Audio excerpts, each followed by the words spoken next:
What's up YouTube? My name's Dave and today I'm going to show you the experience I had with these Asahom outside permanent lights.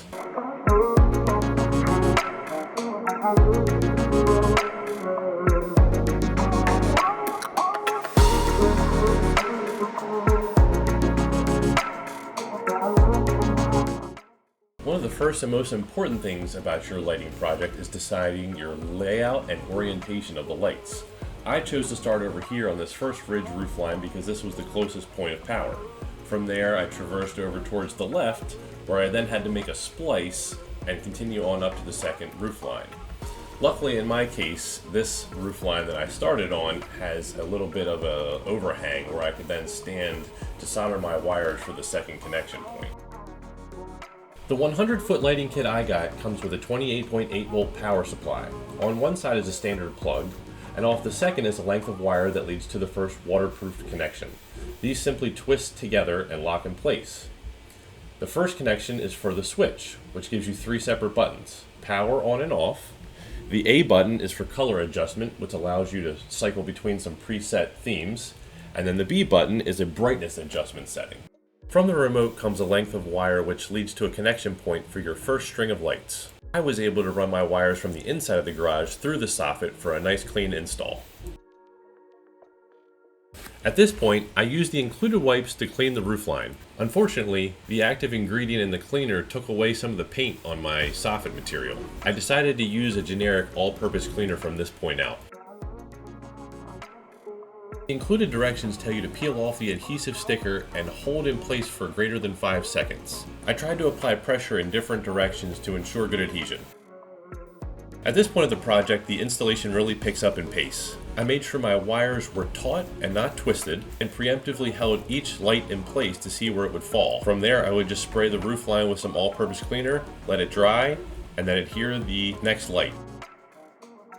I figured now was as good a time as any to check the lights and make sure they were still working properly, which is something I also did before I even started installing the lights on the roof line.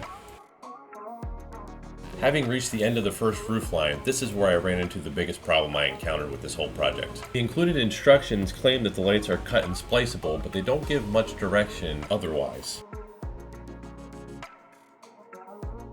I cut the wire directly in between two LED lights and started the wire stripping and splicing process. Unfortunately, I didn't realize until I had gotten up on the roof and completed the splice on the other end that I had no power to the lights.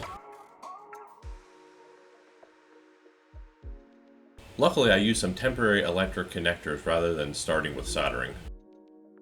To troubleshoot my dilemma, I decided to temporarily splice in different types of wires. I started with some 20 gauge wire I typically use for LED projects. When that didn't work, I unfortunately tore apart one of my good extension cords and spliced that in, thinking the thicker wire would help. For reasons unknown to me, the only wire that seemed to work was 14 gauge landscaping wire, which unfortunately only came as a 2-wire configuration.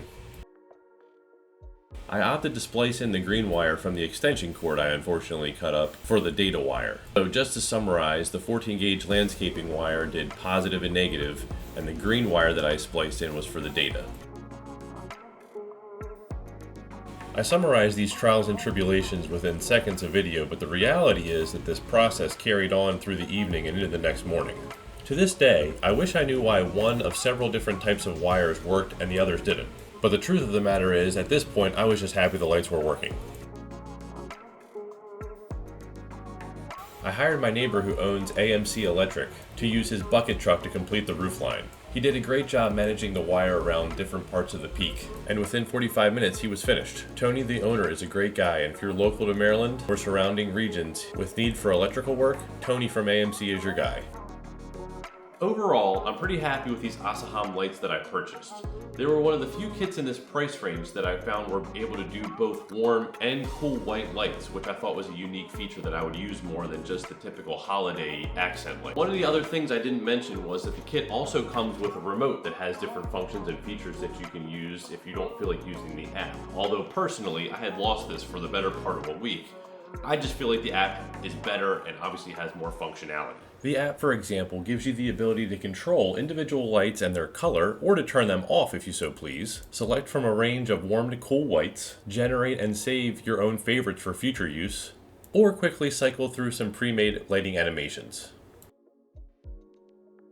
I can't speak to the long-term quality of these lights given that I've only had them for 2 weeks, and I have to admit I was slightly nervous to purchase them because friends of mine that have done lighting solutions like this in the past have used the tried and true tested Govee brand.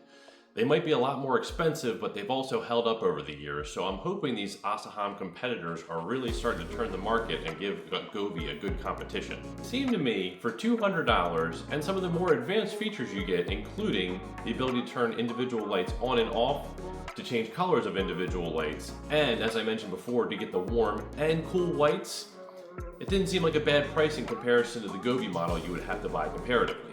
I give these lights a solid 7 out of 10, losing most of the points from the problem I had with the cutting and splicing. My recommendation to anyone looking to buy these would be to avoid the cutting and splicing process and spend extra time in your configuration making sure you don't have to do so by using the included extender pieces. The 100-foot kit I got only came with 2 6-foot extensions, so this wouldn't have worked for me. You may have to look into bigger kits to get more extensions. Thanks for watching this video, and be sure to check back for other LED lighting projects and various other projects that I decide to post on YouTube.